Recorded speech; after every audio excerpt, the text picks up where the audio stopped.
पश्चिम रेल्वे मार्गावर रविवारी कोणताही ब्लॉक न घेण्याचा निर्णय. बाहेरगावी गेलेल्यांचा रविवारी परतीचा प्रवास सुरू होण्याची शक्यता असल्यामुळे ब्लॉक नसणार.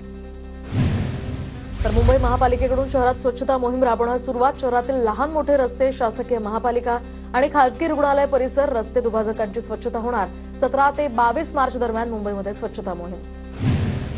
होळी आणि धुलीवंदनाच्या दिवशी नियमभंग करणाऱ्या वाहन चालकांविरोधात विशेष मोहीम. वाहतुकीचे नियम मोडल्याप्रकरणी 17,995 जणांवर कारवाई, तर 1,79,00,000 दंड वसूल.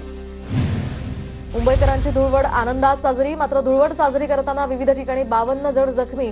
अनेकांच्या डोळ्याला, डोक्याला आणि पायाला मार. दोघांवर या ठिकाणी उपचार सुरू.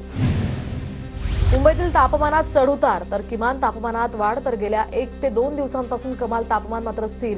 दरम्यान मुंबईत पुढील काही दिवस उष्ण आणि दमट वातावरणाचा अंदाज. डोंबिवलीसह कोकणातील गुंतवणूकदारांना शेअर गुंतवणुकीतनं लाखोंचा गंडा, तर 20% परताव्याचा आमिष दाखवून चिपळूणच्या व्यावसायिकांना घातला गंडा. विष्णुनगर पोलीस ठाण्यात या संदर्भात गुन्हा दाखल, तपास सुरू. बदलापुरात माजी नगरसेवकाला अश्लील फोटो व्हायरल करण्याची धमकी देत 50 लाख रुपयांची खंडणी मागितल्याचा प्रकार समोर. या प्रकरणी 4 आरोपींना अटक. सोनं तस्करी प्रकरणी कन्नड अभिनेत्री रान्या रावचा जामीन अर्ज फेटाळला. तर या प्रकरणाची तपास माहिती सुरू. तर अभिनेत्रीला जेलमध्येच राहावं लागणार. विशेष न्यायालयानं रान्याचा जामीन अर्ज फेटाळला.